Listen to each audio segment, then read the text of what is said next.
Welcome back to the Brew Crew podcast, everyone. This is episode 323. How long are we going to hold this for? Your hand is way warmer than mine. I think I was sitting You're on transferring. Oh, right. Now I got farts on my hand. I did fart earlier. Yeah. Typically on the other hand. So how long are we doing this for? I mean, you call the ball. I call the ball? Yeah. All right. Boom. That's it. It was quicker than I thought. I was like, you're like, I'm good as you're good. Any longer. No. Your hands are nice and warm though. They are. Mine. Do you have good circulation in general? Do I have good circulation? I don't know. How would I know? How do you? Do you have cold feet like at night? Oh, sometimes. Yeah. See. When it's cold. I don't. Is that good or bad? I think it's a circulation thing. Like Stacy puts her annoying good or cold feet on me all the time. And that's because you have good circulation, or she has good circulation? She has terrible circulation. Oh, so because cold feet. Your extremities. So cold feet is bad circulation. I believe so. I mean, it's science. Which means that if you get nervous, you also have bad circulation because you get cold feet. So yeah. Play on words. Apologies up top. Our thoughts and prayers go out to Better Matt. Better Matt, get well. Better Matt was supposed to be here. He was going to be sitting over there. We're going to go with the three-headed monster. Get well. We're going to be doing Better Matt in the next couple of weeks, and then Gus, Gimmick Gus, again, let us know the date. We're going to come down to the barrel. That's going to be a special treat. Oh yeah, I need a little bit of notice so I can take the day off. He will. He said or Saturday at noon. Saturday at noon? Saturday at That's noon. fine. I can do that, I think. Oh, is that enough? I can handle this Saturday? No. Yeah, this Saturday at noon. We're going to be right in the midst of... Oh, you see he's going to let us know Saturday at noon. Yeah, that's probably... I don't think that's enough. His heads up. No. But it's fine. Whatever you guys need. I'll figure it out. Whatever. Just as long as winning lottery numbers. Better Matt. Get those. Oh, that'd be good. Let me get some of those.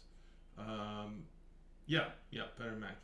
Get well. Better Matt. We're gonna do that. We're gonna do that vertical of IPAs, and then I'm gonna come empty-handed when we do the barrel house. It's tough.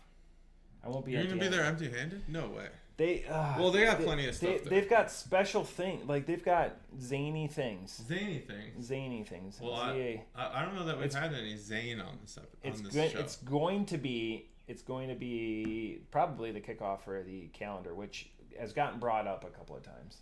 Oh, you think that'll be the kickoff to the calendar? Well, it's going to be like a 6-month preamble. Yeah, that's a huge, I guess, lead-in. Yeah.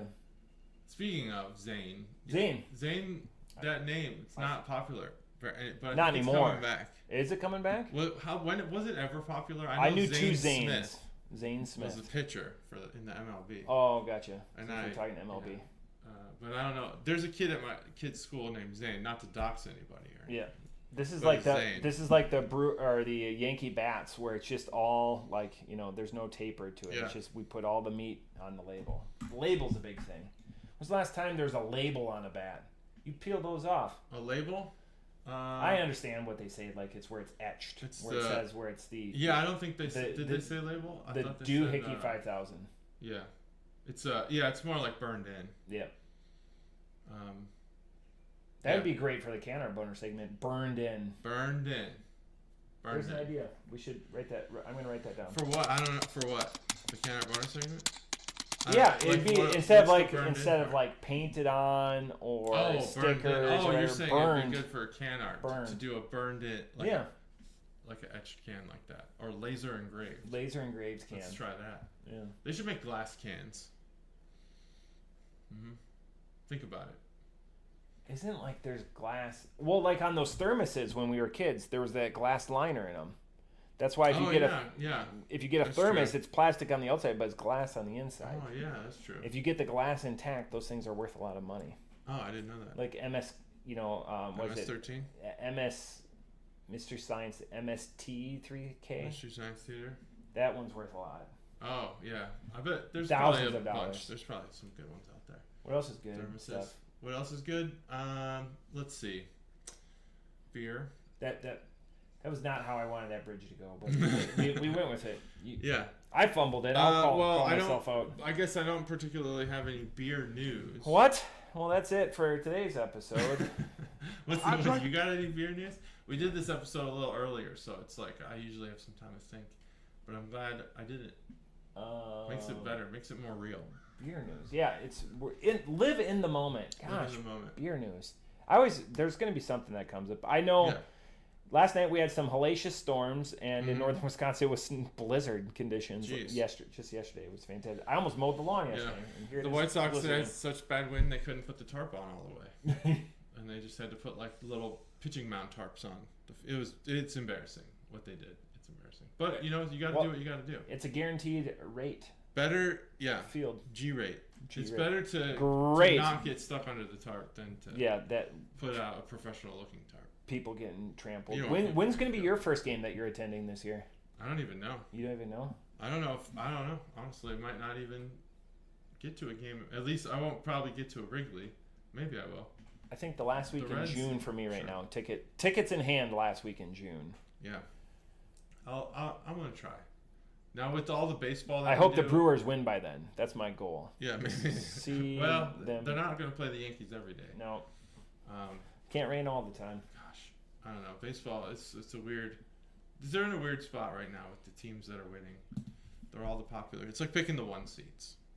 I did. I said this, and this year tasted like chalk, and it proved to be. Yeah. It's just where you cut your. It's obviously in the later games they're worth more points, but if you pick some of the upsets or whatever, but it was very, very, very chalky. I was doing great, and then I wasn't.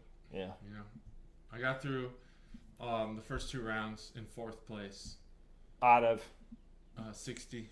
Oh, okay, that's good. And now I'm in like 30th place because Purdue lost. That fucked me. Yeah. Michigan lost. That fucked me. Yeah.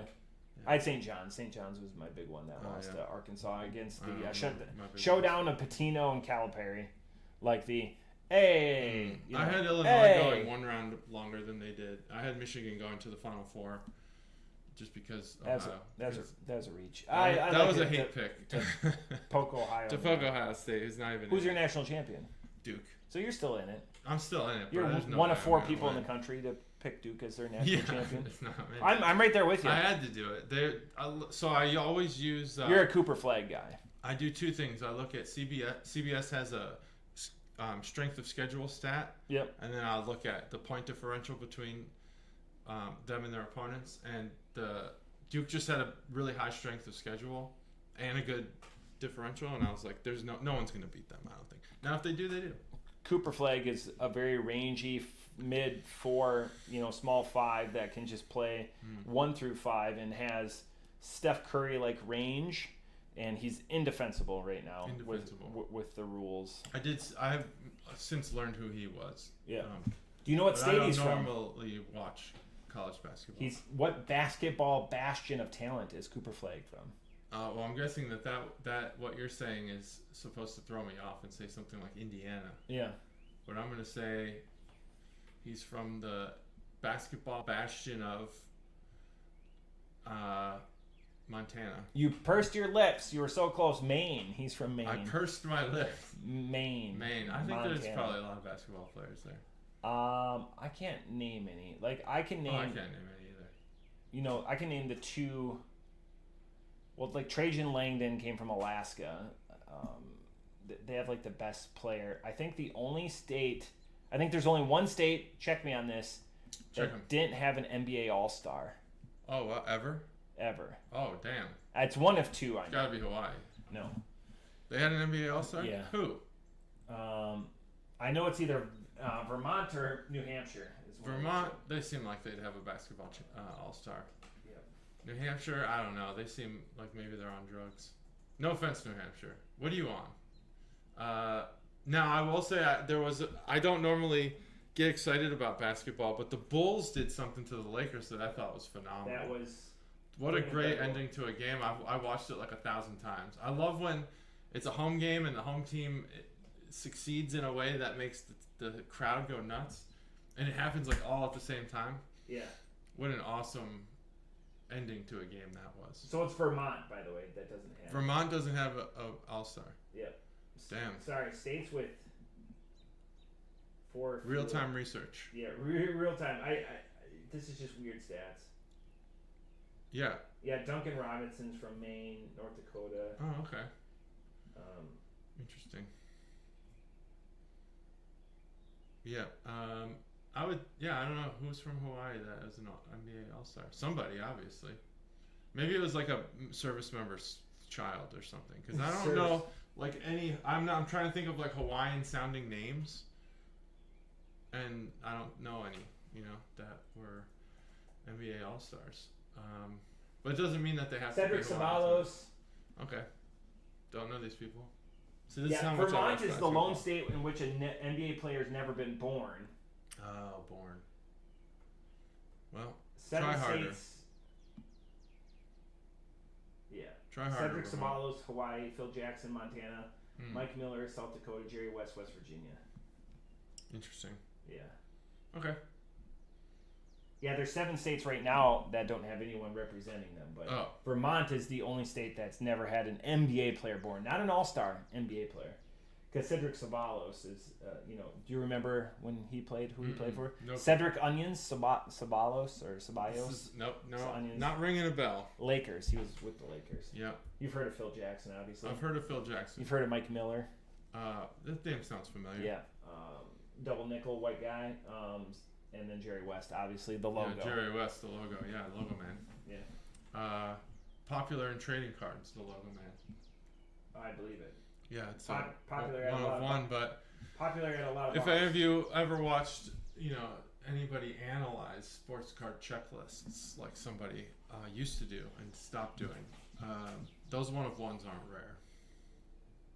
They're not rare. One of any ones. given product of basketball cards, or it's blowing my mind. Cards, one of ones aren't rare. One of ones are well, they're rare in that there's one of them for that player and design, but in so I did some analytics on sports cards. Yeah, and found that where do you find the time?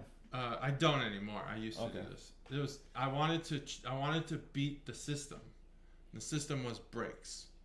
Breaks are when for those who don't know, someone buys a full case, which can cost $10,000, and then they split the teams up, and you can buy just the rights to the team. And so I wanted to analyze the products and figure out what's the most likely hit rate for each team. Yeah. And I did that, and I succeeded, and I definitely beat the system. Got a lot of wins on that, but they were teams I didn't give a shit about, so.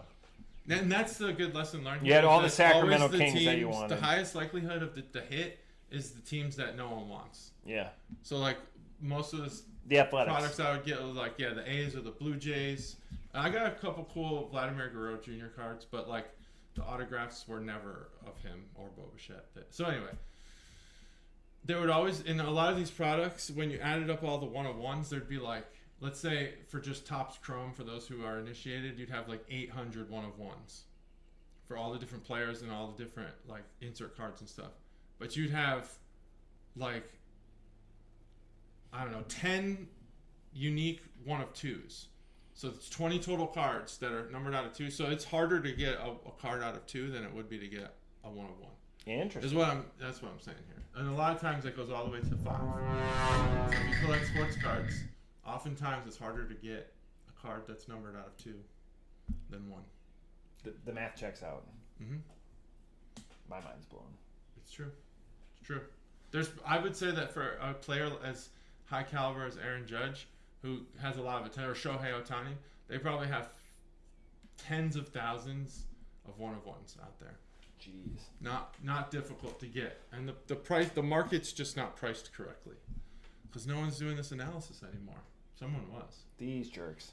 Why don't they figure it out? The one thing that I noticed too, speaking of big data science, I'm gonna start putting hashtags in our podcast. We should do that. Big data science. I don't know why we haven't. We can hashtag this.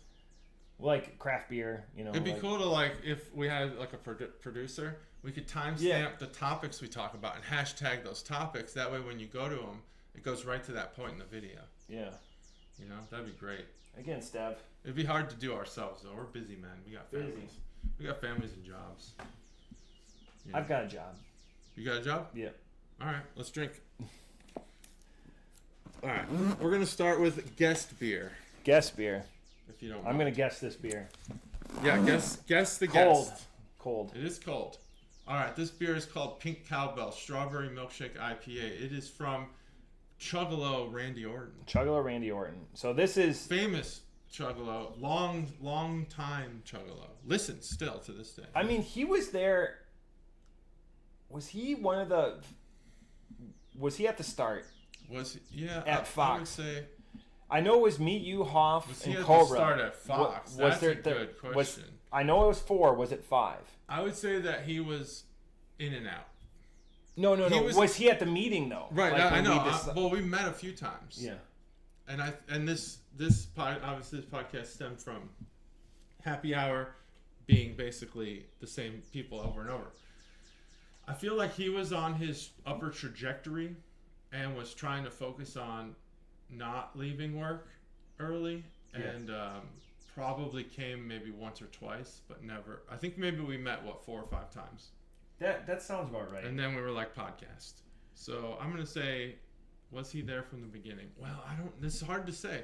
Randy Orton, why don't you go ahead and comment and let us know, because he was already out of our chat rooms. He was already not in those. Yeah. Which played a significant role in all of this. Was the famous chat rooms that everyone's talking about these days. They still I mean, we're not using mobile apps or anything, but way to be topical like that. We weren't using Signal because that wasn't around. But there's so many chat rooms. I mean, they found some really shitty ones, right? There's a couple controversial. There's a couple at work. I'll just say the one is IC Gamers, and that they've completely shut down. Yeah, it sounds like that would be one that they should shut down. And also, here's the thing: treat your work environment, and when I say environment, I mean your digital environment, like you would if it was your work environment. Yeah.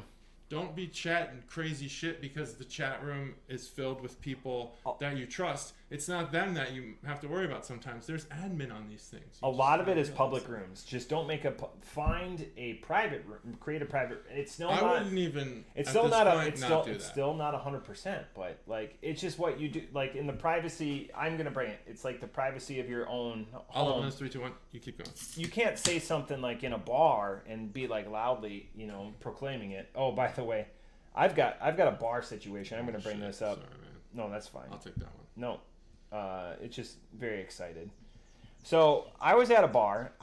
This bar is not gonna, I'm not gonna throw the name out there. So I am a friend of this bar. I'm a known quantity, and I like jokes. Obviously, we've been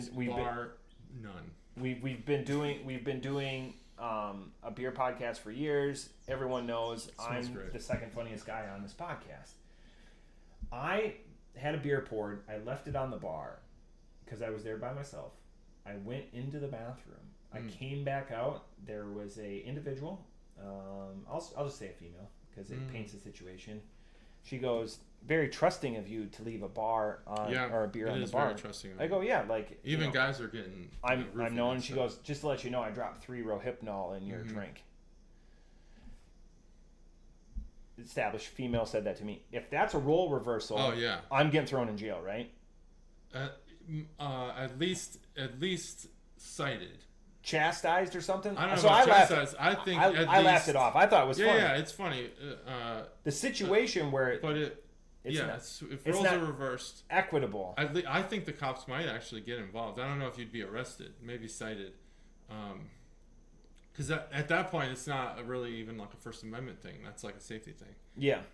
So I took my beer. I thought it was hilarious. I go, I'm from Wisconsin. It takes a lot to put me down. So do you have a couple extra? She laughed it off. And she was there in a business transaction. She was selling product. Oh, shit. Yeah. What kind of product? At, you don't have to say. Yeah, wine. I'll say wine. Wine and spirits. And so I go sit at the table. And I'm just, sitting there watching opening day. And something else came up, and the joke gets made. Oh, that guy over there, he can handle his, boozer, etc. And re-hammered it home. That I'm not offended. I think jokes are funny. I think jokes are funny. If that situation is reversed, would I be in trouble? Mm-hmm. I'd be in trouble, right? Depending on how that individual... And there's no preconceived... There's no familiarity. There's nothing. It's just a man and a woman in a bar. Yeah, I wouldn't make that joke if you're a man. Yeah. Just don't. Yeah, I wouldn't make it. That's advice, and you wouldn't do that. I wouldn't. Now I question myself. I'm giving advice, but I'm also saying what I wouldn't do. I make a lot of bad decisions in life. I don't think I would do it. It's a step too far, unless it was a friend that you knew and went there with. Female friend. Yeah, I was there all by myself. But this is a person that you'd not met before. Nope. Yeah, I would not make that joke. Not at all.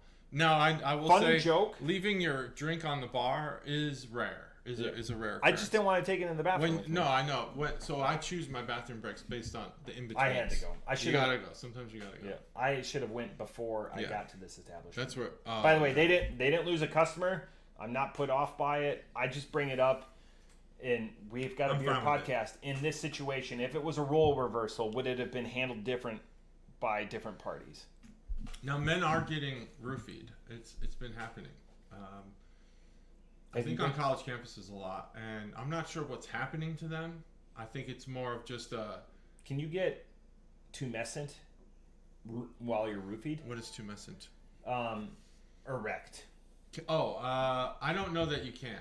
I'm not sure. I've never actually. That is a question I can't believe I've never thought of. Google that on your phone. I'm not going to Google that on my phone or on any device. Put that on your work computer. Chuggalos. Ask your work chat.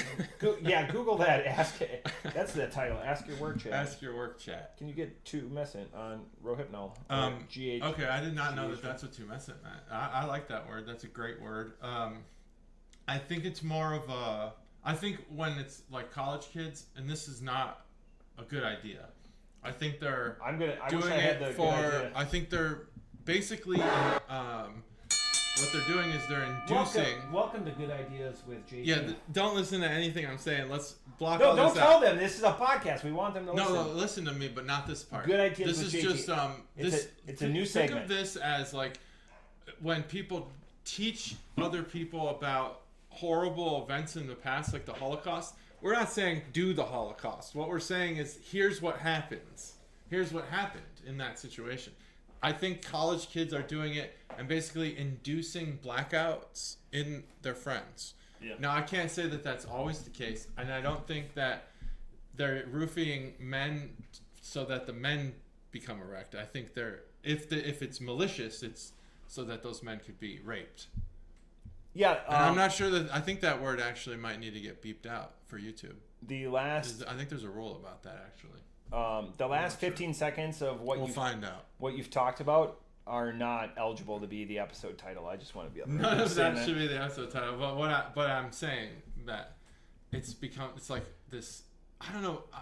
I just burped tater tots. It's not pleasant. Whatever we're on. Alpha. We're on Alpha now. Are they kids or are they whoever's in college right now? They seem to be taking a lot Gen more. Z. They take a lot more risks than we did. Like we thought we were edgy, but they're like straight up doing edgy shit that we pretended to do. With different stuff though, because they're not drinking now. Yeah, they're not drinking now, so they're just roofing their friends' water. But they also do play a lot more video games. And have a lot less social. Gen Z students are. That's the college age. They have higher graduation rates and lower dropout rates than those who came before. Gen Z stressed. I think that's because Gen Z learners are those born after 96 and currently graduating from college. After 96, but before probably 2000 something. Yeah, when does it end? Because I have kids that might be 2012. Too. 97 to 2012. They're both Gen Z. Wow, I didn't know that. That makes sense. Yeah, I mean, the pressure to go to college now is like way. Man, I feel like this is going to be a good episode. Hopefully we don't get canceled. You think we'll get canceled? Well, you said one of those words. I don't think we're going to get canceled. I think that there's like a rule against it, and we'll just have to beep it out or something. You know, I don't know. Is there a rule, or do people just do that as a courtesy? I don't know anything about rules. Yeah, me neither. Nortdog, this beer came from Crown Point. So it's your stomping grounds. Yeah, it's from. Do you know how he met his player 2? Off Square Brewing. Yeah. Do you know how he met his player 2? 6.7%. Yeah, I know how he met his player 2. What a love story. What a love story. at the grocery store. He's a very persistent man. He gets what he wants. He's very persistent. Very persistent. Gets what he wants. You will never get this. He got it. He got it.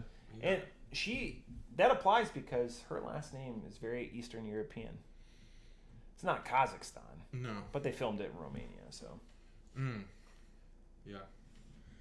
That's a good observation there. I'm all tapped out for observations for the day. Oh, okay. You know what? Most of these I'll pick up the slack. Most of these unfortunate like fruited New England IPAs don't get there. This one gets there. This one does. Is this the bonus? This is a bonus beer, so we can just go. It is a bonus beer, but we'll rate it. We'll rate it. Knowing that Nortdog gave this is an absolute drain pour, and the drain just happens to be my mouth, and it's gonna go that. So New England's have the benefit of having a lot more butt to them that you can stick in a whole bunch of shit into the blender. New England IPAs are the stew of the beer world, where it's just everything in the pot, and it just makes everything in the pot unplanned adventure. I want to say a fortunate mistake. Because not sure about that. This is where we disagree, but I've got people on my side. I'm just not sure about the whole I've got people on my part. side. Yeah, no, it's Who's on your side? A lot of the beer snobs that we're friends with, where it's easy. It's easier to make a New England IPA than it is a West Coast. Who IPA. cares how easy? It's easier to make a fucking cheeseburger than a pizza. Ooh. I still love it. Ooh. I just, what's wrong with the? There's no being less complex. There's no craft in this. I mean, come on. There's no craft. No, that's not true. The swill that's of just the not true. Swill of the beer. It's just not true. It's just that's just not true. It's just like what 17 leftover ingredients do we have? This we're gonna make in New England. It's gonna be cloudy with a chance of randomness. This is a good beer. This is a good beer. Nortdog, your heart is in the right place. This might be the best. I'll have to go with the record books. This might be the best Nortdog beer.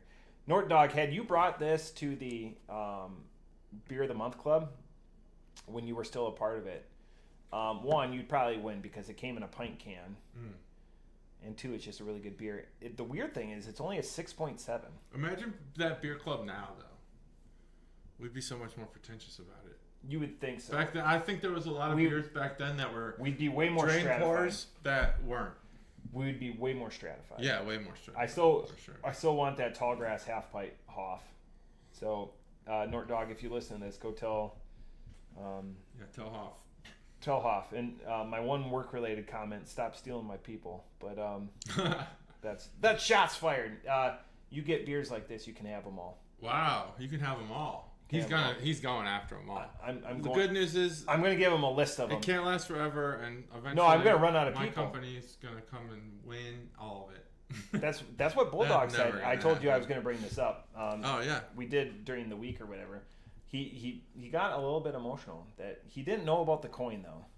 Yeah, the coin. I'm glad you told him about the coin. I wish he would have known about the coin. And you know how this is a true Bulldog story.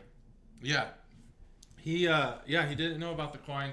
I thought he knew about the coin, but made him more upset. You know who told me was the NCOIC at the time. Yep. And I won't dime him out, but they sent 3 coins from that presentation. That Bulldog and I both put a tie on for. By the way, Huey, Dewey, and Louie. Bulldog doesn't know how to tie a tie. That thing was a fucking clip-on. Him and I had both worn a tie that day. That's a clip-on. And it's fine. It's still a tie.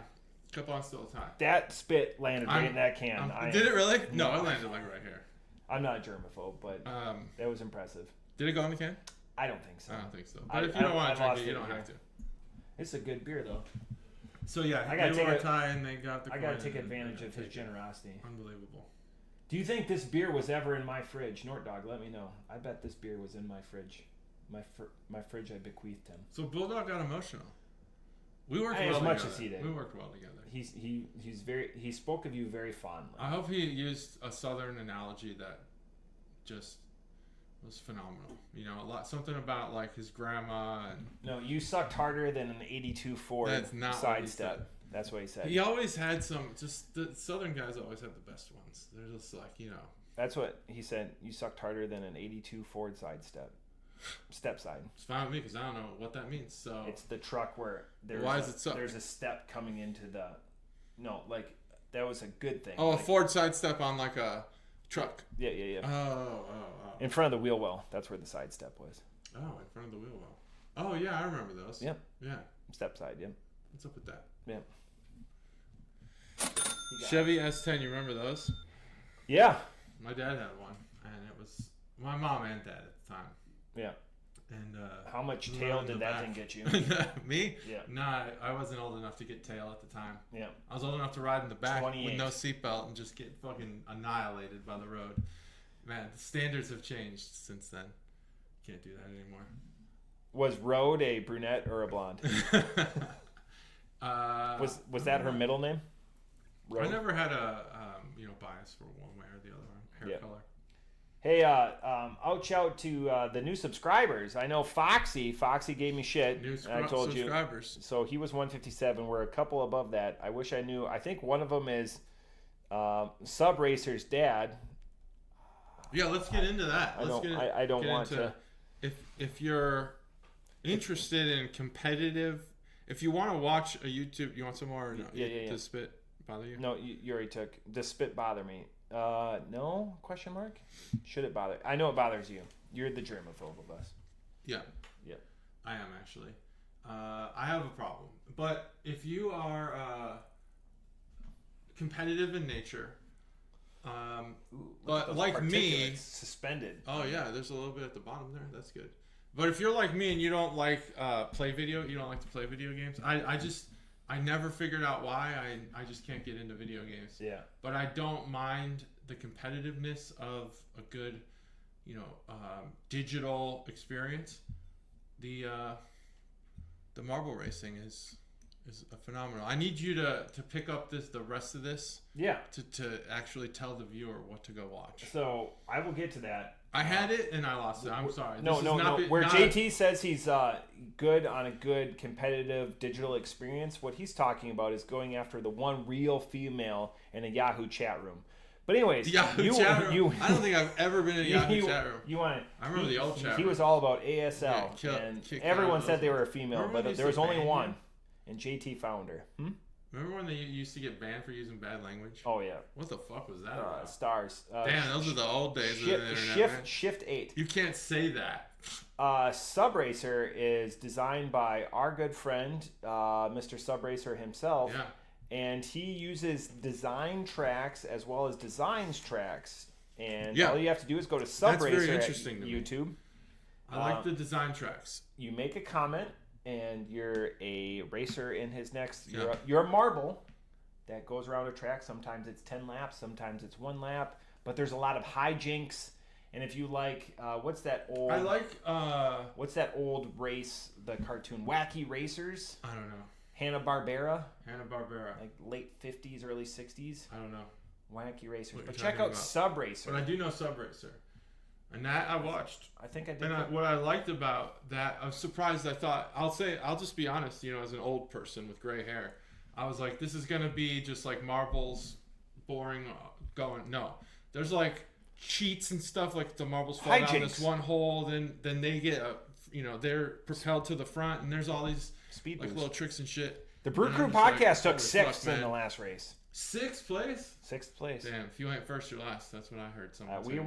We were in the top 5, and only 5 finished. We were the Are there first any prizes that Sub Racer gives out?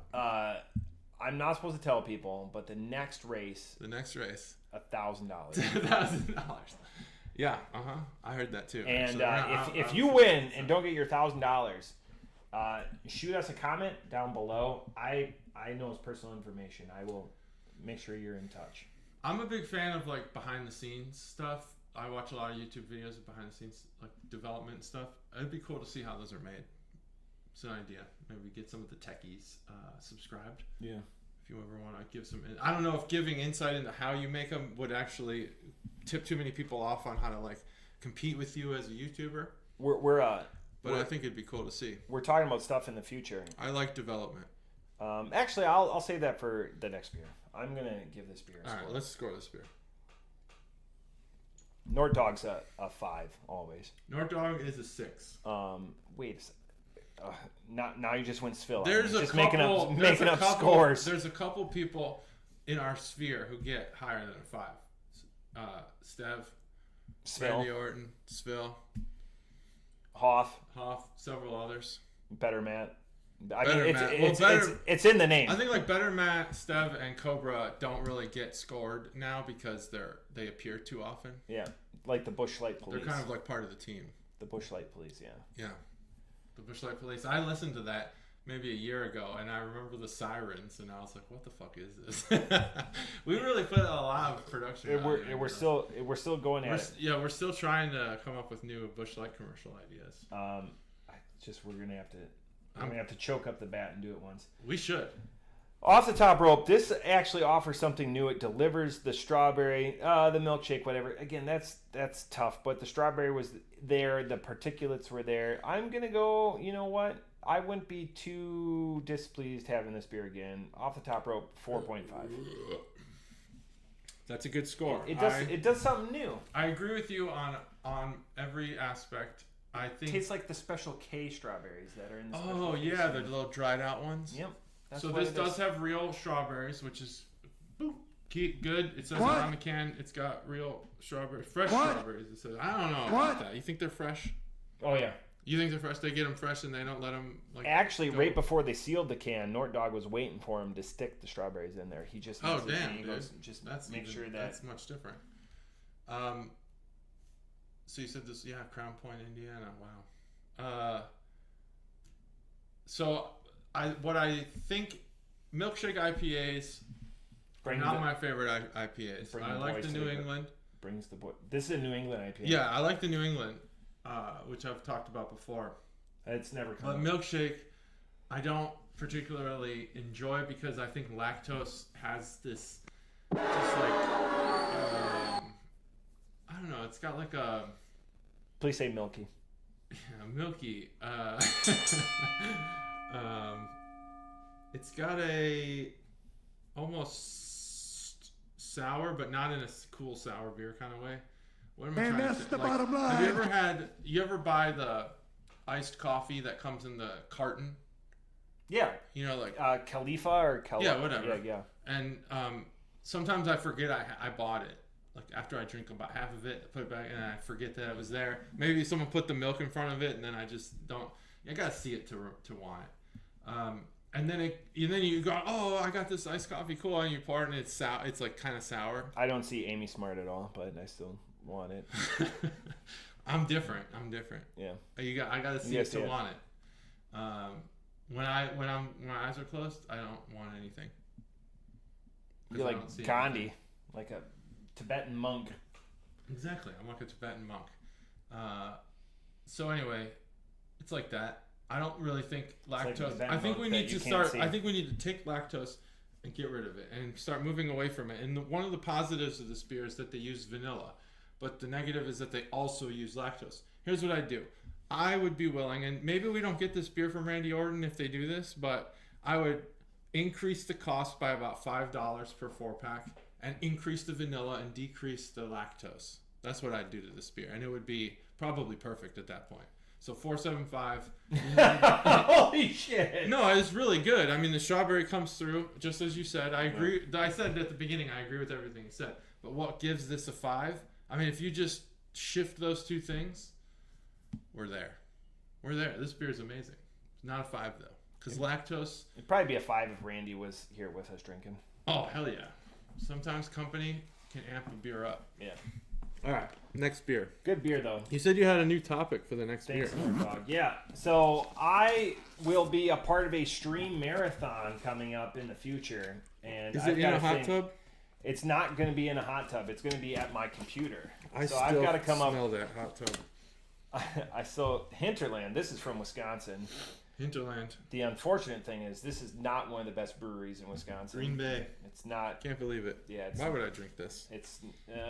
Did you know that? Like before I said it. I did not. I did not look at where it was from. I can't get excited for Hinterland. I got this beer as part of the Great American Beer. If they listen.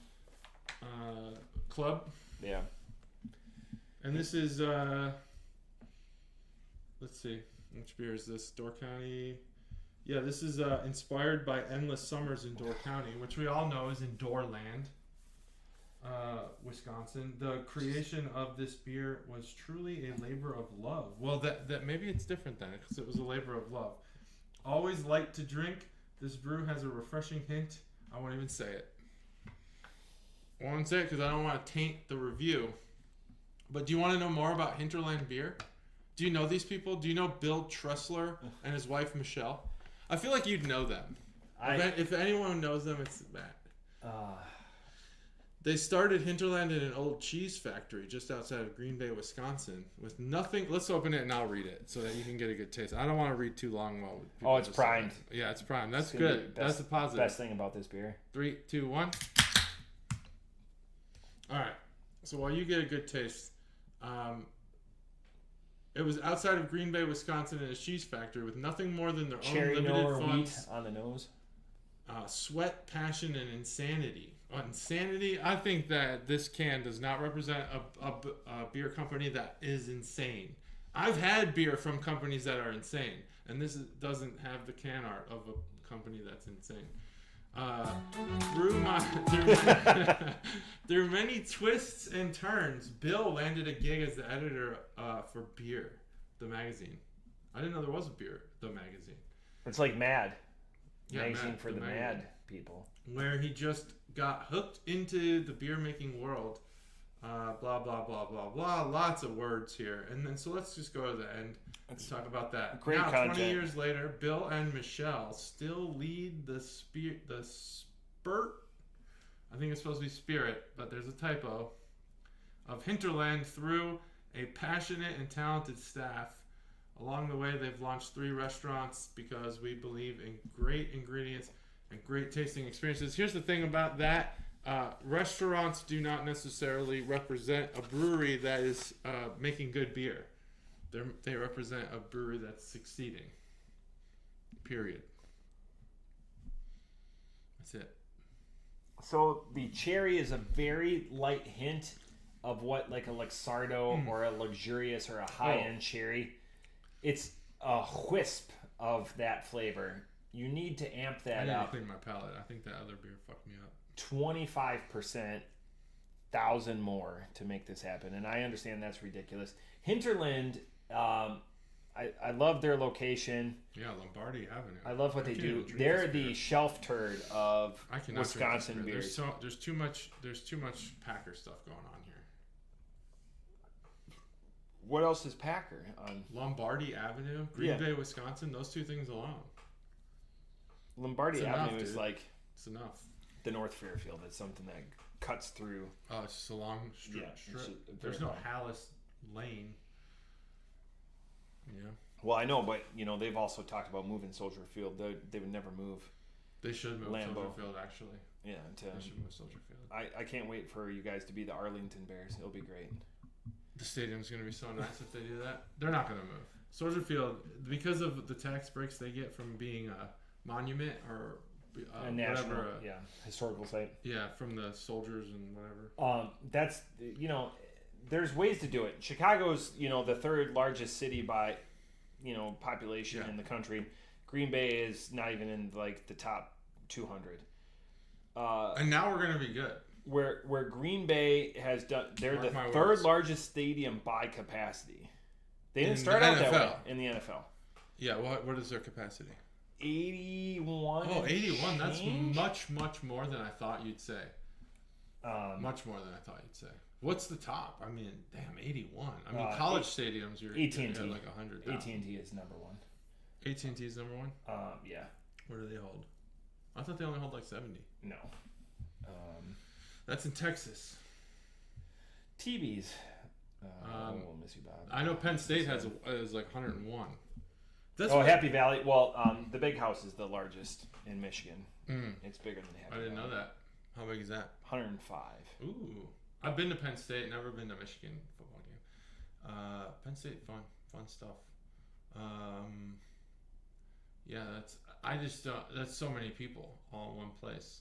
I love the Penn State whiteout game. I think that's fun. 81, look, 81, 441. I believed you. Yeah. I believed you. I thought you were going to look up AT&T. I believed you about Lambeau. I'm just happy you with could say anything, and I'll be like, yep, I'm not looking that shit up. I don't even want my search history to pretend like I Oh, wow. know Fucking Lambeau's bigger than AT&T. Yeah, I didn't think AT&T had that many. Is it the MetLife then? I think maybe AT&T. When I was thinking 70, I think that's for concerts. I think that they block off 10,000 seats or so for concerts. Oh, I screwed up. But anyway, SoFi doesn't matter. SoFi. Yeah. That's where is that? San Francisco. No, MetLife is number 1. Oh, okay. I mix it up. Green Bay is 2. Dallas is 3. I'm so proud of myself. Make myself tear up. In the bottom of the list, Chicago Bears. Yeah. I mean, do you know the number? Big capacity, 46. I thought it was 55. It's 61.5. 61. That's more than I thought. Good for them. Yeah. I mean, I don't take any pride in having the most seats. I want to win. I don't give a fuck about how many seats there are. Start winning games, Start winning games. It's an experience going there. I mean, it's like being in the bleachers. You taught me that to Lambeau for... Yeah, I've never been to Lambeau. I've wanted to, and the one thing I will actually compliment Packers fans on this. I'm able to go and not die. I feel like there's some places you can't do that, like the Eagles. Philadelphia, first one we were going to say. You can't go there as an opposing player, and sometimes you can't even go to your own fucking stadium if they're playing the Eagles. But the Packers fans, you can go. Obviously, it's just rough. Just stop by a tailgate too, because they'll feed you. Yeah, it's like Buffalo. I think the same thing in Chicago. If you go, it's a parking lot there. They'll feed you. You can be a Packers fan, and they'll welcome you in until game time. And yeah, I think it's fun. Different environment. It's fun. This beer. The NFC North. It's just a bunch of friendly people. You need to amp up the cherry juice in this an exceptional amount. Cherry wheat, you put those two things together in a beer, I don't want it. Sam Adams, it's their worst beer. Hinterland, sorry Stacy, again is the shelf turd of Wisconsin craft beers. It's just, there's nothing. I have a preconceived notion, and there's nothing on the nose. You don't get. You just get beer. I think you get some fruitiness on the nose. I can't sniff that hard. Like, it's mostly wheat. Like, cherry is an S tier fruit. You want it in your beer. It's going places, and Door County cherries, they're like right up there. Like if you're going with a geographically named cherry, they're right up there with Rainier cherries. Which is another fantastic cherries. Super tart cherry. Hell yeah, dude! We should do a cherry episode someday. Yeah, we just eat cherries. Pop that cherry. Cherry beer. God, this is not that. This is not. I could give my score. It's just not going to be good. Yeah, it's fine. I'll talk about it too. I was honored to receive the Great American Beer Club from my company for winning an award. I will say. I was excited to receive it in the mail. It took me three attempts because you have to sign for it, which fucking sucks. And the third time they were mean about it. They were like, if you don't answer the door this time, we are going to have to return it to the sender. And I said, who the fuck can guarantee that they're always home during the day? And I asked them to deliver it at 5:30 p.m. And you know what time they showed up? 3:30 p.m. I was pissed about it, but I was there. Preach. I was there. Preach, because the inflexibility to deliver alcohol to your door saves me so much money and pumps more money into the local economy, because if I could just have it delivered to my house, fuck yeah, dude. I wouldn't be going out. Sorry, right. Barrel House. Here's sorry, what we're King's gonna Table. Do. Here's what I'm going to do. I am going to... right now, whoever wants to do this, do it. The Ring camera, my voice through the Ring can only happen through my cell phone, and I only can unlock the app with my face. if I see you and you have my beer on my porch and you ring the doorbell and I answer it and I say, I'm verbally signing for this beer. Yeah. That should be allowed, and you leave it on the porch at my risk. If someone steals it, that's my fault because I authorized you to do it. This whole like having to be in person to sign for this shit is fucking ridiculous. So anyway, I got this beer and I was like, oh yes, I got the beer. I'm gonna open this up. This beer is gonna be off the charts. Like I feel like if you're in, there's a couple clubs you're in a beer club, you're in a cigar club, you're in like a whiskey club, and you're gonna get some of the finest shit that you just can't find. And I'll say that this was the beer. I looked at it and said, I now know the quality of this beer club. It's gonna be, this beer club was made for not us. I passed this beer 10 out of 10 times. Yeah, I don't buy a cherry wheat beer. I know what cherry wheat beer is. I passed Hinterland beer. I didn't know about Hinterland, so I don't have that bias. But I know, like a cherry wheat beer, if I'm getting cherry, I'm getting a sour. I don't want it in a wheat beer. They do really well because it's like why Trotwood does really well. Yeah. It appeals to the masses. I do think of Warped Wing in a different light than I think you might. Because you have had fun experiences. By the way, double Gamma Bomb just came out. Okay, is it good? Yeah, I haven't had it, but multiple people who I trust have had it. Okay. I gotta get down there. All right. It just sucks because the number 2 craft beer bar. Oh, by the way, go vote Best of Dayton. No. Yeah, vote Best of Dayton. Podcast. No podcast. There's no podcast category? No. Fucking A, dude. They wouldn't let me write it in either. I tried. Shit. I meant to look. I forgot. Yep. Nope. Also, better Matt. Since he's a public figure, I can say that best bartender in Dayton, Matt Ross. Matt Ross. Yeah, because he's a public figure. So Matt Ross sounds like a name of a DJ that you see. He does DJ. Like a FM station. He's got 300. Not like a DJ, not a real DJ, like a DJ. He's got $300. Matt Ross in the morning, like he's got $300 needles on his. Holy shit! Those are. And he's listening too, so. Those are some significant needles. So my wife I did want to start making my own music, and what I wanted was a repeater. What do they call it? Like a looping machine. Yeah. And with the drum, with all the little things you can hit with a stick. And what she got me was the turntables. And it's what you want. You can't make anything with that. You can just mix tracks together and stuff, which is still cool. I played with it and I was like, this is cool. There's no needles with that one. This is what you put MP3s in. This is what you wanted. I do like how it identifies the parts of the music, but you won't ruin records that way. Like you put a record, and that's why a lot of like DJs will buy multiple copies of the same vinyl, like 72s or 45s or whatever, because they're gonna fuck it up with the scratching. The scratching. You can scratch on this thing. It's not the same, obviously, but yeah, it's cool. $300 needles, damn, dude. Just for the needles. Yeah, I believe it. I play drums, and there's things I'd pay money for that people would be like, what? Why would you pay money for that? It's insane. Pert's drumsticks. How much would you pay? I wouldn't buy those. Okay. I don't collect drum collectibles. But like drumming stuff's expensive enough. There's cymbals that are $500-$600 a piece. What's his nuts? His upside down drum kit. What's his nuts?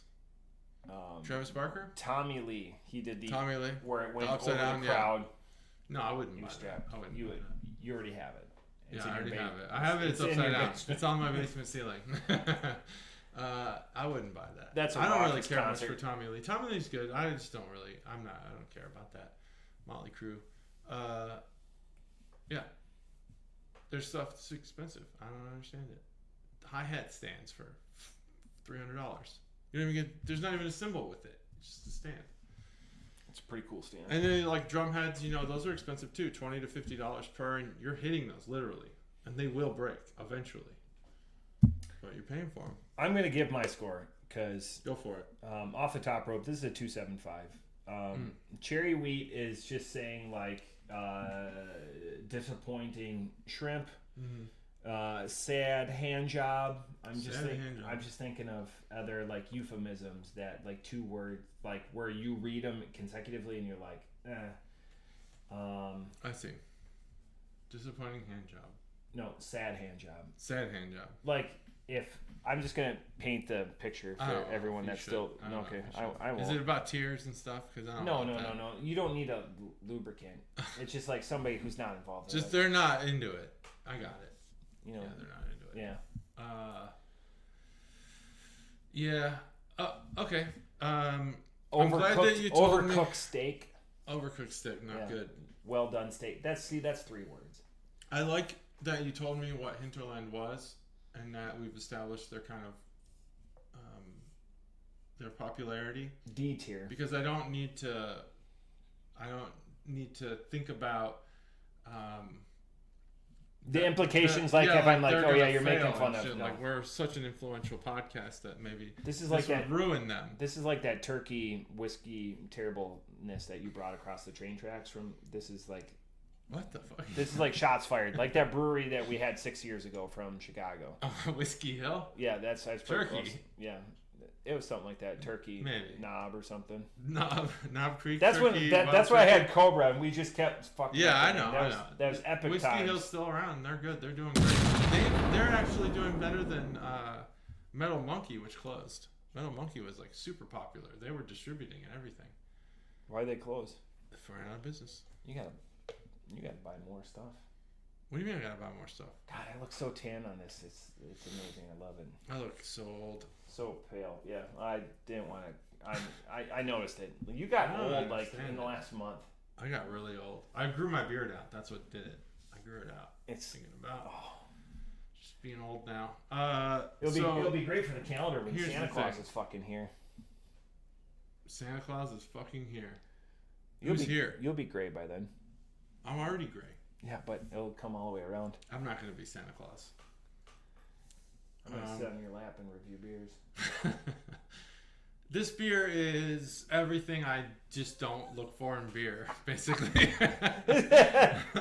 that underrated. Here's the can art. We can do the music. And I forgot to do the can art. This is the Pink Cowbell. It's a Pink Cowbell, and it's got cow eyes in the background. Love it.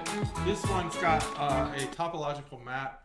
A topographical map, yeah. Not topological. Topographical map, or what they call a relief map, which would be of all of the elevations as they go up, usually about 10 feet to meters, depending on the scale of the map, and that's it. And there's some flowers and stuff. I don't really know. This was printed very poorly. It's very pixelated. Can't barely see it. 5.4%. Sadness. 5.4%, needs more cherry without a doubt. The after flavor of the lactose on the palate with the mixture of this tasted like absolute throw up, and I don't know how to get over it. I can't, but I'm over it now. You had some bangers. It tastes like absolute throw up. It's over now. I just Hinterland tastes all like the same beer, and they put just like a wisp of whatever they're trying to shill. Yeah, I mean, this beer is, I don't know, if you're in a national beer club, you gotta make an impact, and this basically didn't do that. Yeah, it did. It made a bad impact. Huge disappointment. This is just not a great beer, and I don't know. I'm right there with you on this. I think that. I mean, it doesn't even have a redeeming quality about it. It's fine. If you like wheat beer, if you like straight up wheat beer, I'm not talking to like good beers that are made with like wheat. I'm talking about like just straight wheat beers. Then you're gonna love this beer because there's nothing to it. What a disappointment. 2.5. Yeah, it's right in the middle. It's for me. It's not a drain pour. You can drink this whole beer. You're just not gonna want more of it. Hinterland does not have a top 100 beer in the craft beer brewery. No, of course. Why would they? There's a lot of safe breweries. I've never even heard of Black Husky or Good City, and they're all over that fucking list. Black Husky. There's no Black Huskies. It was black and white Huskies. My neighbors have one. All right, where are we at here? Let me get this other beer out. God, way to disappoint Wisconsin. We could have won the fib over, and just were now. I was looking forward to it. I wanted to be won over. You reinforced him on why he's like Wisconsin is terrible. This next beer is called Torch Pilsner, Bohemian Pilsner from Foothills Brewing. Foothills Brewing is North Carolina, Salem, Winston-Salem. Okay, so I had the right state. Everyone's like, oh, he's gonna go out west. So this will be laced with tobacco. Ooh, probably a richness. Because Winston-Salem. Torch Pilsner, yeah. Yeah, a bit of chaw in every fucking can. All right. So there we go. Let's open this beast up. Ooh, it's primed. Primed. Oh, there we go. Primed podcast. 3, 2, 1. Perfect crack. Did this come from the box too? Pilsner. Yes, this came from the box. I got 2 more coming from the box. Not today. Not today. Oh, thank God. No, this is it for today. Yeah, save those. Jay-Z, I don't want more beer. Yeah, Pilsner. So Pilsners, we talk about Pilsners, and it was a risk bringing it. But let's talk about Why is it a risk? Because Pilsners don't have character. Wow. Pilsners are Pilsner. You know? Wow. Let me see. Foothills. They're... All right. Let that roll through your palate. Legend has it that well over a century ago, citizens of Western Bohemia grew so dissatisfied with their beer, they dumped it in the streets. So a new style evolved in the city of Pilsen, combining the soft local water with pale malts and earthy Saaz hops. The Bohemians were S-A-A-Z, Saaz. The Bohemians were pleased with the new style. Now that's how you describe your beer. You don't fucking describe it. You just describe some story. That was really good. Foothills began West 4th Street on March 2005. That was a long time ago. 15-barrel fermenters. Jamie and his brewers managed to crank out 800 Jamie. Okay. 800 barrels of beer that year. And Jamie's got the solution when they got a 48,000 square foot warehouse, and the whole world's just begun. Yeah, they're located at 3800 Kimwell Drive. For those who want to know, Winston-Salem. This is an amazing amount of research you've done for this podcast. And we've also added a coffee roasting operation to our main facility, responsibly sourcing the world's top beans from 3 continents to provide our customers with finest tasting coffee. That seems weird. You know what I want somebody to come and say, we've irresponsibly harvested all these delicious ingredients. We get all of our coffee beans from the Congo using horrible labor practices that we shouldn't admit to. Yeah. But no, it's always responsibly sourced. I really like this pizza. We've irresponsibly hacked off cow udders to make this cheese. Did inhumane... JT, describe those inhumane things. Well, I don't know. No, you don't I don't know what they are. I've it. never slaughtered a cow before. I have multiple times. Okay. Was it humane? Typically it's a 22 shot right to the back of the skull. You use a gun. Puts it down. Most slaughterhouses use a bolt. They use a bolt, yeah. Yeah. And they put the cows on like a conveyor thing, and it's like they're hanging, and there's. That's some pretty fucked up shit. Lulls them to sleep. But you know what? I am not going to be a vegetarian anytime soon. You know what I was looking forward to is a beer after that. Had that Hinterland been our second beer or our last beer for the day, it would have been, we would have gone out on a fart noise. Yeah. A Pilsner after today is a good and a welcomed. It's fine. Yeah. Change of pace. JT's done a lot of pride to this podcast by doing a cherry wheat beer and a Pilsen. It's always good it's always easy to throw up a sour or to throw up, sour and IPA or whatever like that. So, we're bringing a diversity of effort. Yeah, it's true. Chuggalos. Diversity of effort. The richness. Mm-hmm. And Pilsners are hard to differentiate. This one differentiates itself. They are. This one does. I'll agree. It's got. When you said tobacco, so now I'm just like searching for. Oh, I was like joking. It rolls like. I was joking because of Winston-Salem. But there's a. I could see that maybe there's like a, like a dark leafiness to this, a dark, like woodiness to this. Characteristic. Earthiness. Yeah, dark characteristic. Can I tell you my favorite Winston story? Yeah. So. Winston. Story. So NASCAR used to be the Winston Cup. Mm-hmm. And my mom and dad are big NASCAR fans. And when I was younger, I went to my first NASCAR race when I was 15. Mm. And there's a long story there, and it's a fun in Wisconsin. And no, that was Richmond, Virginia. You went out of state for that. We drove my car. Mm-hmm. Again, I'm not mincing words. I was 15. I had my own car. I didn't have my license, but my parents bought my car. It was a deal they could not pass up. Of course, you gotta have it. They paid $600 for the car. Damn. It was a deal they could not pass up. We took my car. It was my dad, his best friend, and me. And I just had my temps, and they made me drive for a little bit. That sounds like a fun sitcom. My dad, his best friend, and me. Mad. Yeah. My dad's best friend's name, Stupid Dog. That was his name? It was actually Terry. Terry's not listening. But Terry sounds like his nickname would be Stupid Dog. Stupid Dog. Stupid Dog. Terry.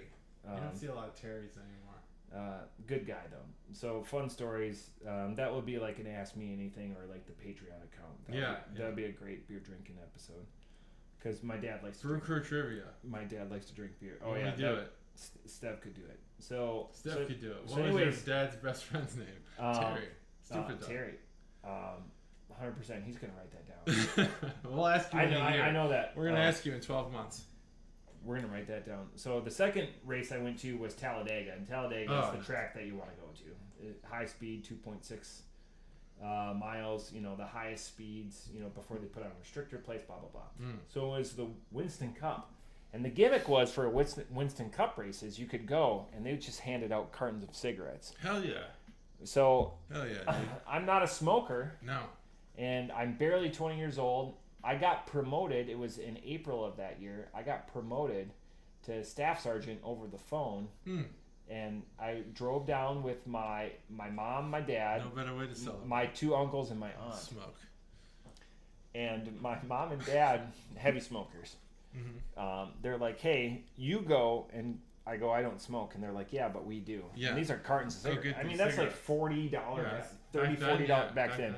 $100 value now. 40, yeah. So I would just go and fill the bag with cartons of cigarettes. Yeah. And they were happy to hand them out to. Yeah, they're like, oh, we're gonna get smoking, kids. We're gonna get that kid smoking. And my parents smoked Winstons. Wow, well, that's they don't now. Winstons are gross. My dad smokes Camels. I don't think Winston's even making cigarettes anymore. My dad smokes Camels and my mom smokes Marbs. I can't remember, but back then it was Winston's. Yeah, when I smoked, once upon a time, and really, and I did. I'm glad I don't anymore. But Winston's when did you are quit? Fucking gross. Oh fuck, a long time ago. When did I quit? Yeah. Oh, like before breakfast tacos. Oh, no. You smoked in our friendship? Oh yeah. You didn't know that? No. I did try to hide it. I was ashamed of it. I was always ashamed of it from the very start. How'd you quit? Cold turkey. You're headstrong. When did Well, vapes helped. Vaping helped. Yeah. I switched from cigarettes to vaping probably in the mid-teens. Did you smoke? Then I went back to smoking, and then I went back to vaping, and in COVID I was done. COVID? Yeah, COVID. I was done after that. Wow. Left turns and smoking. So you've smoked in the last decade? Yeah. During our... Oh, decade? Yeah. Did you smoke at bowling? Would you step out at bowling? I wouldn't step out. I was ashamed of it. I would wait until it was over, and I'd smoke in my car on my own. Because, Rachel Ray would go out. Yeah. And you weren't ever tempted? Maybe so. Maybe not at bowling. I'd smoked with I never knew that. Like at your holiday party, I'd smoked. Maybe you just didn't notice. The holiday party is such a wash. I'm like the organ grinder monkey dancing around. I didn't like it. I'm glad it's over. Fuck smoking. Smoking sucks. Did Caterade smoke too? Yeah. Not. Yeah, she did actually. It's almost as long as I did. Is that why Joshua is such a freaking athlete? It's all of the tobacco just coursing through his veins. We never did it with the kids around. Always outside. No, it was never windows up in a car. Never in the car with the kids in. I grew up windows up. Not do that. Fuck that. Yeah, well, of course. That was the 90s. Chuggalo mom, did she smoke? Mm-hmm. I would have never guessed. Back in the day. She quit a long. I mean, she quit Chuggalo's sister? In the 90s, probably. Yeah. Oh, yeah. Really? Everyone smoked. You guys covered it up really well. Bobby never smoked. That's why I like Bobby. He's a good dude. Never smoked. Yeah. Fuck cigarettes. Domestic beer. They're the worst. Domestic beer and. Yeah. He's a big. Imagine if you had that windfall back, like all that. Right? Wouldn't that be awesome? For you, it'd be $1,700. I will say that Parliament. I would probably willingly not take back the Navy. You're a Newport. Money. You're a Newport. No, guy. I was not a Newport guy. I don't like menthol cigarettes. Yeah. I don't like my any mind cigarettes is blown. now. I don't have a lot to offer. I don't like any cigarettes now, but no. What was I smoking back then? Marlboro Lights. Marlboro 100s. Lights, not 100s. That's too much. You don't have time for that shit. Like in the Navy. I would say that smoking gets you outside more. Because if I didn't smoke, I'd never leave the inside of the ship. Where do you smoke on a ship? They have a catwalk along the side of the ship. You stand out there. Do people flick their butts into the ocean? Hell yeah. Oh. Yeah. But that's where they'd go anyway. Because on the ship, you separate all... You have like 3 categories. You have plastic, which you melt, and then throw away once you get into port, or recycle. You have paper, food, and metal. That goes in one. That gets thrown overboard. Yeah. And then I can't remember the other category. And that shit. That gets thrown away. Poop. Not poop. Poop goes overboard. Fish love poop. So the metal creates natural reefs. Animals use it up. That's what the Navy tells us anyway. They throw that overboard. The paper disintegrates. The food, they throw the food overboard. And the cigarette butts and stuff goes overboard. So they just flick their cigarettes overboard. So if you take a dump on the USS Boxer, how long does it take till that's out in the ocean? That's a good question. I actually don't know. Not long, I don't think. That's it for episode. I want to know. You don't have these fucking answers. These are good. These are good questions. Yeah, I of wish course. that I knew. I'm a skilled interviewer. The ocean does house. The ocean most provides. of the Navy's poop. The ocean houses. That's too long of a title. We already have one. Ask your work chat. Ask your work chat. The ocean houses most of the Navy's poop. Yeah, there's no getting around it. No, you have to go through it. The fish love it. Fish eat poop, by the way. Yeah. We're making super fish out there. Yeah, we're making super fish. That explains why the fish tastes like shit. Protein and creatine in my shit back then, and cigarettes. That was crazy. But yeah, I would get outside more. Have you ever? You were on a cruise, so it's not the same. When you're on the catwalk in the middle of the night, and there's no moonlight, it's fucking dark. Yeah. It's the darkest I've ever experienced in my life. Yeah. The open ocean is a dark place, and you do not want to fall overboard at night. You'll never be found. But anyway. I've heard they won't turn the ship around. They will. Oh, okay. Oh, yeah, they will. Yeah. They always will. They won't find you, but they'll turn the ship around. They'll actually call other ships to come and help. They'll run you over. The Navy or the Navy? Cruise ships. No, the Navy. I don't know about cruise ships. The cruise ships probably won't turn around. But the Navy will they have man overboard drills, and they not only do they turn around, but they send the inflatable ships, the inflatable boats off your ship out to look for you. Oh, yeah. And then they call more ships, Navy ships, to look for you. So it's an expensive thing to fall overboard, but they won't find you. You won't be found. And you would likely they won't know you're overboard until morning. Unless a buddy. Unless someone saw you go over, yeah. Do you guys do muster every morning? Every morning. But it makes sense if you think about it. You have to know that everybody's accounted for every day. That's where cruise ships do it a lot better. So the muster now is just like, hey, this is your muster station. Before, you actually had to, all right, we're doing our muster drill. Everyone would have to go to their... Now when did they do that on the cruise ship? I don't remember doing that. Right when you get on the boat. Oh, right when you get on, yeah. I did. But before COVID, like at 5 o'clock, you would do like the sail away. You would do your muster drill. Mm. Everyone would have to go to their muster station. You're standing there on deck 4. Oh shit. Yeah. So that was a clusterfuck. Yeah, every day you do. This is way more efficient, and now you do your health and wellness checks and shit like that. So like what they'll do on a ship is it's 12-hour shifts. So every shift on the ship pretty much, minus a few, maybe like the missile people, they change over at the same time. So you'll get all of your sailors in the room at the same time. Is it 6 every and day 6? At least once? Yeah, usually it's 6 and 6. Depend. Because of chow, it's usually at the same time for every single person on the ship, so everyone could go get breakfast. Did you do on the Boxer? Sorry, did you do 5 and 2s or Panama or like what was your work schedule? Oh, every day. You didn't have 12 hours every day. Yeah, why would you take a day off? To lounge around, maybe go. It's like it's the same as a wartime deployment or a war zone deployment. You always work 7 days a week, and Sundays they'll give you some lax to go like to church and stuff. But yeah, it's 7 days a week. But so if you're underway, yeah. When you're in port, you get days off. Yeah. So typically you'll be underway for 2 weeks at a time, and then you'll stop somewhere, and you'll usually be in port for 2 to 4 days, and you'll get, if there's 4 days, you'll get one of them off, because it's usually 4. There's 4 groups of watch duty, basically duty days. Crazy. You get 1 duty day every 4. So you'll do that. But yeah, underway you don't get any days off. Never do that. They're a little bit lax on Sundays. Like, I remember there was a few times they let us wear our PT gear, like, to work on Sundays. But other than that, there's really no benefit. 7 days a week. Wow, like taking a day off on the ship is like the most pointless thing ever. You'd probably rather work. You'd get so bored. There's no internet. They don't have Wi-Fi because it's a ship. Do they still not have, when they're underway, they still don't have internet? No, there's internet. Now there's on the computers. Yeah. Oh, but not. Yeah, but you can't like go to your work center device. and just use the internet. That's your work center. It's your work computer. It's not like a cruise You can ship. bring your phone, and as long as you downloaded games and stuff, you're good. Doing amazing. This is extra content. Extra content. I love it. Navy stuff.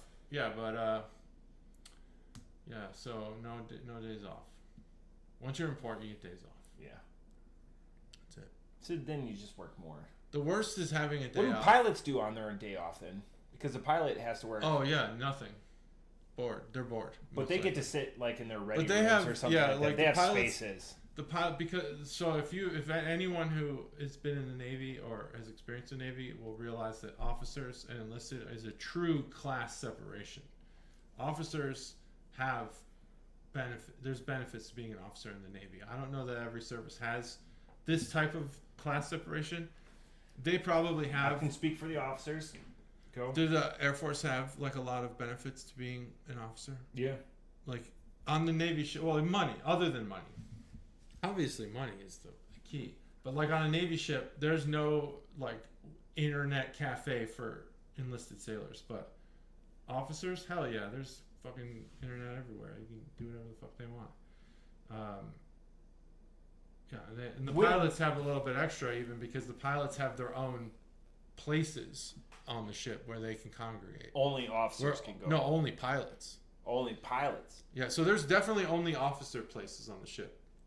Even more so, there's it's like the only pilot Sky places. Lounge. So they at least have the hangar bay, the flight deck, and then they have the ready room. The ready room's where they have to be. It's within 5 minutes of their aircraft. Yeah. But there's also like a pilot's briefing room where they have recliners and they can just hang out. Lounge. Yeah, lounge around. And no one's allowed in there but pilots and the briefer. That's it. The briefer's usually like an E5, E6. Now, my question, has it changed? When was the last time you were on the Boxer, can you say? Yeah, 2010. Probably. So, do you think like it's changed, or is it about that? Like, is it still? Do you think, because the Navy is steeped in tradition? That's a great question. You know no, what it I'm has saying? not changed. No.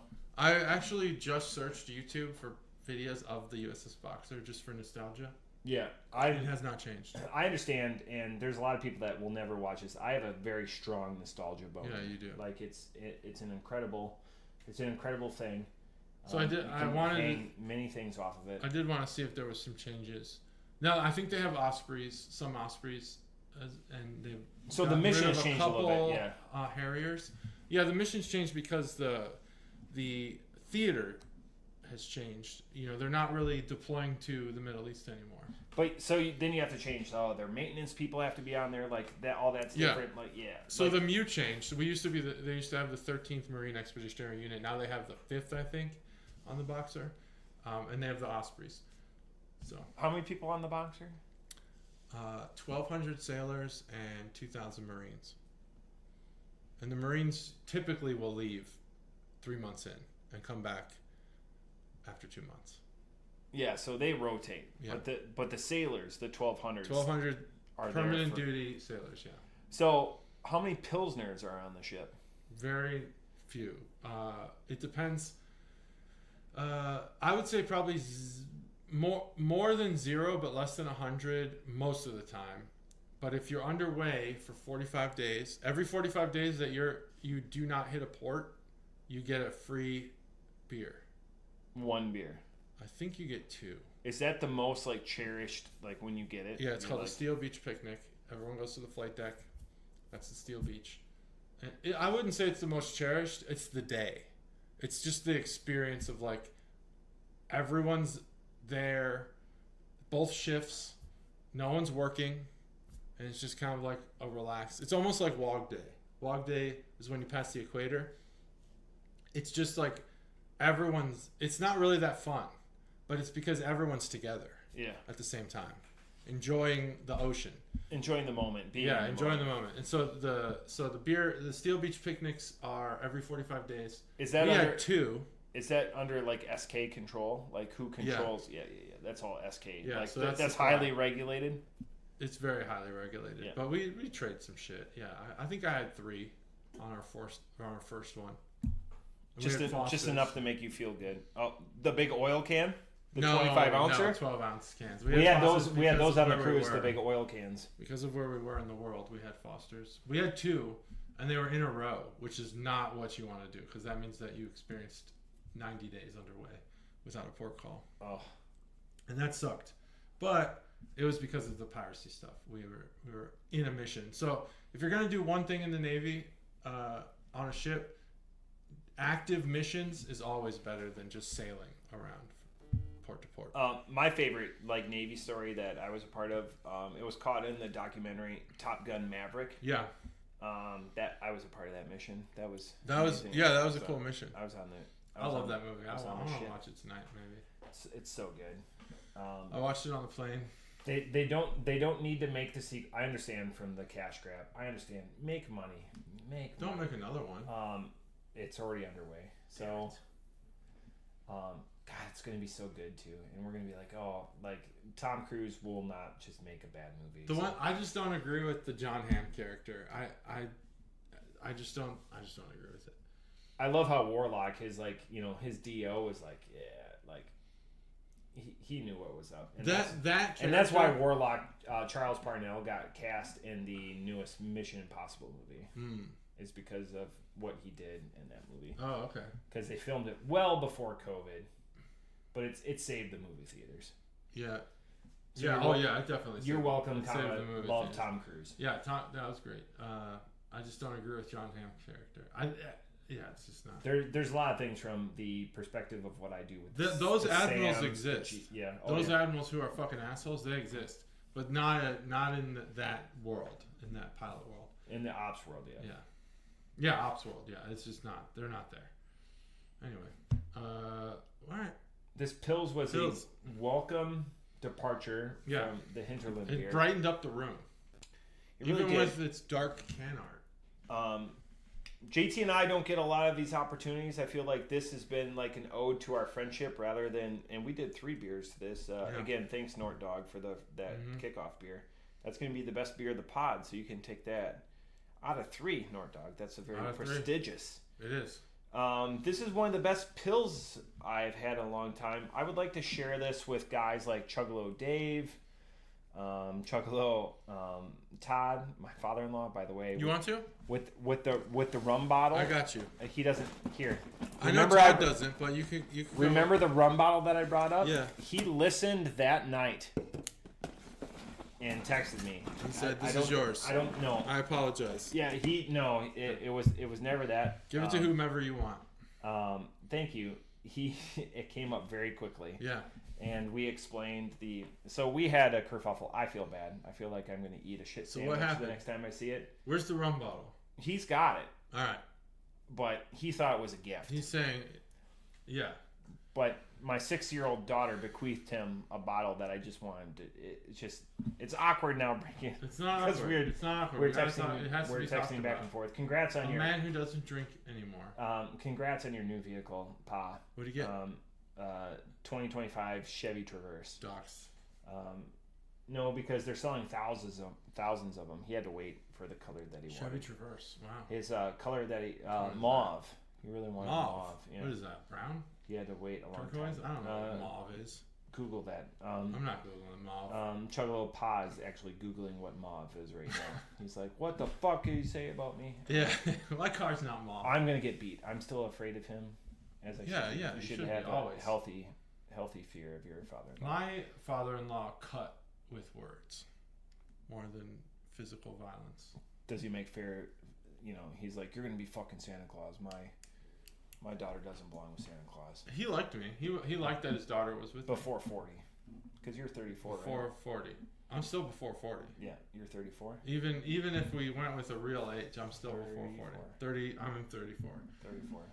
But he cut deep with words. He liked to pretend like California way of life was the only way of life, and anyone who lives any other way is a fucking idiot. And so I'd give it a shot. I got on the stand-up board, fell in, of course. Why wouldn't I fall in? It's the first time on it. Oh yeah, that just gave him fodder forever. Yeah, I've seen the documentary about California. It's called Saved by the Bell. Yeah, it's not good. He treated you like Screech. Yeah. You're the really smart, good-looking guy that's after some random guy named Lisa or a girl named Lisa. Hey, either way. Pretty cool. But Lisa's an attractive lady. Off the top rope. Is she still around? Yeah. Screech isn't. No, Screech.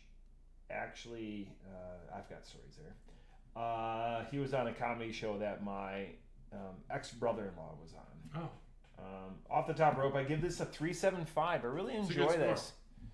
It's got some. It's a Pils, but it's a Pils with character. Yeah, it's a Pils with character. Yeah. All right. Well, there you go. There's the can art.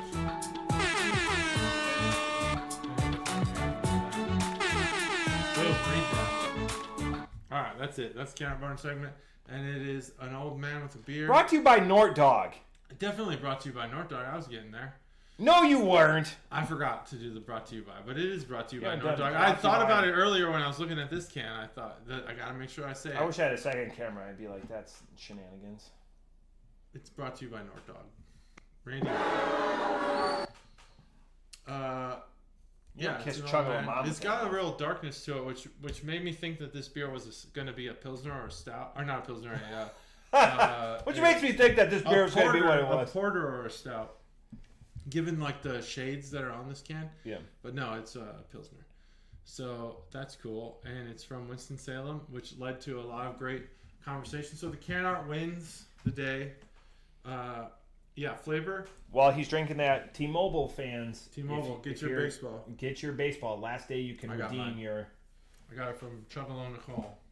She gave you this because you're a trader. To get a free phone. But you taught me.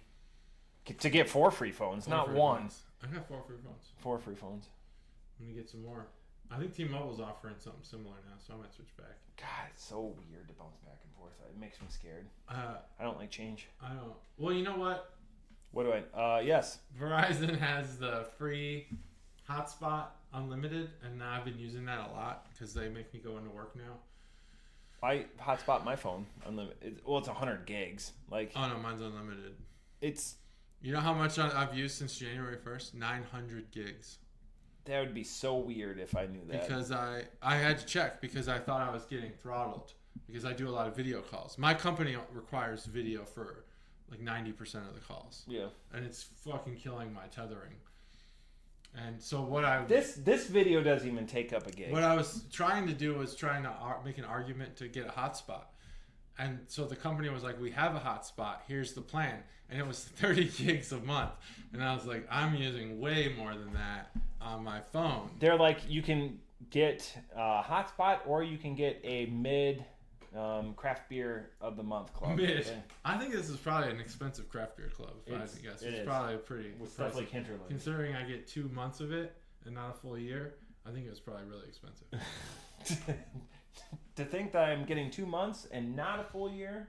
But they also got me another gift card to Sweetwater. It was a pretty nice. Sweetwater is Sweetwater is a music store in Indiana, one of the biggest music stores in the world, and it is amazing. So I'm gonna buy some cymbals. Some Zijans. Is that how you say it? I've switched. Ziljans? I used to I'm close. I used to be exclusively Zildjian. Yeah. But I've switched to Meinl. Meinl's better. Vinyl? Meinl. That's what I said. Similar to vinyl, but Meinl. No, that's what I said. Meinl has better sounding cymbals for rock. Zildjian's still great, but what kind of cymbals? Expensive. What kind of cymbals don't belong to you? Nacho cymbals. Meinls. Meinls, yeah, that's true. Meinl's done a great job at advertising. I think they have a drum rug. If you play the drums, you know you need a rug. They've basically given rugs to every prominent YouTube drummer. So if you see a drummer on YouTube, you're seeing a Meinl carpet, and you see their name. It's like, it's perfect. It's genius. Like Estebaria Siberiana, you know that guy? We're talking about the thing that they drum on? Like just the carpet. Like fucking that? But it's got logos on it. It matters. It matters. It matters. Like I'm telling you, it matters. I mean, I understand, but it matters. Looking down. You will now. You look at next drum video you watch, see what carpet they're using. I bet you it's Meinl.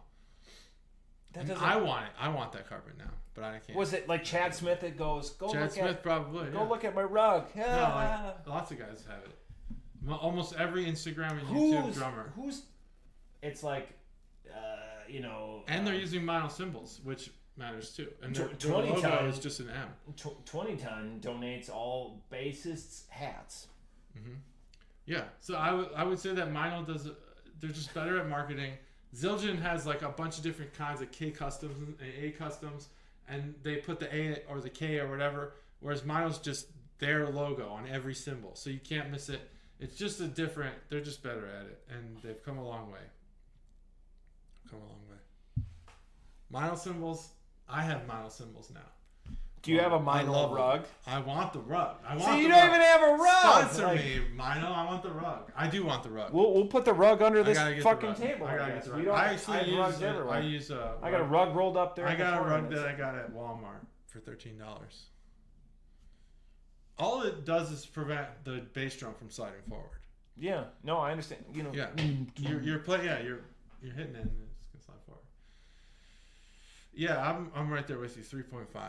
It's a good Pils. It's a good Pilsner. This is one of the best we've had, I think. And it doesn't have that European water flavor, which I automatically... like the limestone? Ding. Yeah, I automatically, like, whatever you call it. Ding them for it. It's a high-character Pils. It is. It's well done. And they say that Pilsners are the hardest beers to make. Yeah, German purity laws, yeah. So, good job. Yeah, we did... Especially with all that tobacco. To distinct yourself in a positive manner. Like, you can make a shit Pils, but make something that is different in a positive way. Yeah. And don't make a cherry Pils. God. Because it'll disappoint. This is our longest non-special episode in a long time. Well, we started early. We did. What time is it? Oh, yeah. It's right now the time we would start normally. We're getting you back so much time. So much time in your day. Yeah, this is so much time. And all the games were canceled. Can you believe that? Are all of them canceled? It's not even raining. No. Oh, are you saying the local ones? Yeah, local. Yeah. Oh, yeah, not MLB. I'm talking high school. It's because of the the rain saturation. From yesterday, yeah. It was crazy. Fuck up the fields with those cleats. Luckily, they all wear the metal ones now, so they don't do as much damage. Next week we'll be distanced. Oh, we will? Yeah. Sorry. I will be in. Did I write that down? I'll be in Minnesota, and then. Oh yeah, because it's early. I have a couple of Mondays. All right, we'll be distanced for the rest of the year. That's fine. I'll be distanced. I don't know what's going on. I'll be around most of the time. But I control my days. Summer's all baseball, so I usually am here on Mondays. But summer's hot. Summer's hot. Winter's not. I really want to. We need to get around to do another live stream and stuff like that. Yeah, we should do a live stream. Let's do some more on locations. We got one coming up. That's the Barrel House. Gus, give it Gus. I want to do more. Better Matt, you're my inside man. Make sure it happens. Yep. Better Matt, it could just be the three of us and Gus just shows up, but Gus really wants to be there. Also, I want to do an acoustic set at Barrel House. I want you to be there. Yeah. So you haven't seen us. I'll be your agent. I'll make sure that happens. I have some inside knowledge on the Barrel House. I can help out. Yeah. Do you have a day of the week preference? Because it can't be Wu-Tang Wednesday, because Wu-Tang is for the children. I mean, Mondays has so far been the DJ most Ike promising day. Mondays for your acoustic set? Oh, for acoustic set? Oh, no. Weekends. This is me being an agent. Friday or Saturday. Yeah. We don't want to play on them. Regular-ass Fridays are the way to go, Barrel House. But if it's regular, then they can't have a band. I know. Saturday would be regular-ass Fridays. People want to come there and not just be black, because that sound system is so amazing. So that we're not loud. Yeah. Because we're pretty loud otherwise. As long as I get a guest spot, maybe is there a tambourine? You can be the screamer. Can it be a tambourine? Is there a tambourine that's not connected to anything audio? I have a tambourine you can use. Don't take the cymbals out. You just want to tap on a. But I look like I'm involved. An oval. Yeah. Just put on the flyer. I'll help out with the flyers. One night only. I'm not going to take the cymbals out. I'll tape them together. I'll tape them together okay, so they don't make any noise. Tape them, glue them together. Tape can fail. Glue it. They'll ruin it. I'm not gluing it. Or like maracas with nothing in them. Yeah. That'd be good. So you're just dancing. Yeah. Well, I'm not going to dance either. Well, if you're playing maracas, I'm going to gyrate a little bit. Yeah, that's dancing. If you're gyrating, you're dancing. Terminology. I'm going to say semantics. I'm going to say no to that. Well, but one night only. Chuggalo Matt. One night only. Here's what we're going to do. We're going to do Okay. Acoustic music. Yep. Matt on the soundless maracas. Yep. And marble racing. Marble racing. I could build a track. I could build a mean track in that place. All at once. Yep. Yeah, and Barrel House. Oh shit! Yeah, you could get a real good track going. And I want a hug from Preacher. As long as that happens. Oh, Preacher will hug you. I don't know. Is he a hugger? I don't know the third guy. Yeah, no, he's a hugger. Well, he's a hugger. He's got your beard's gonna be like Preacher's beard in about I'm 5 not weeks. keeping this thing that long. I'm gonna probably cut it. Cut it soon. 5 weeks. I'm cutting it soon. It's very once it gets hot. You're gonna be that pills guy in about 4 podcasts. Once it gets hot, I'm getting rid of this fucking thing. Yeah. I don't want nasty, salty sweat piling up in there. It's not ever an issue I'll ever have. If you want the secret to not having beard dandruff, this is the last point of the day. Yeah. The secret, because beard dandruff's a real thing. Chi shampoo. Cheese. You know Chi? CHI? That will, you put it on your face, never have beard dandruff, ever. Like the, Deftones bassist that passed away? Was that his name? Chi? Yeah, Chi. Oh, the Deftones, I need to inform you that they're going to be touring, I believe, with Bill Murray. I'm very aware of that too. Oh, you're aware of it? I've had. Where is it? Multiple people reach out to me and ask if I'm going to I would love to go and leave early. After Bill Murray's done. No offense to the Deftones. I think that there's been some great stuff put out lately. Like videos, not music. That I was like, oh, I didn't know the Deftones did this type of thing. But, yeah. Yeah. Well, we want to go? Are we going or what? This is the last episode. I probably won't go see the Deftones, but I want to see Bill Murray. I think that's going to be a great time. Yeah. When are they going to headline their own tour? When are they? They've already headlined a tour. Did you go see them? They didn't come to Ohio. What? When are they coming with the Deftones?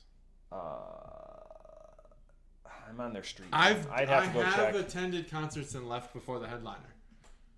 We went and saw Dance Gavin Dance toured with Falling in Reverse, and we left after Dance Gavin Dance. We did not stay for Falling in Reverse. Falling in Reverse, I just resubscribed to Sirius.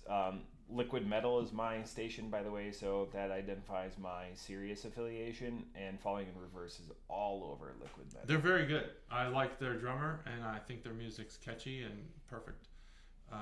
The singer is kind of controversial. I don't care about that. I don't know anything about that. But I didn't really care for Uncontroversial. staying. I left after Dance Gavin Dance. I would stay for Deftones, maybe. I want to see them. They did a thing with Haley Williams recently. It's not like we're going to take 47 vehicles when we go to the concert, so... Are we going?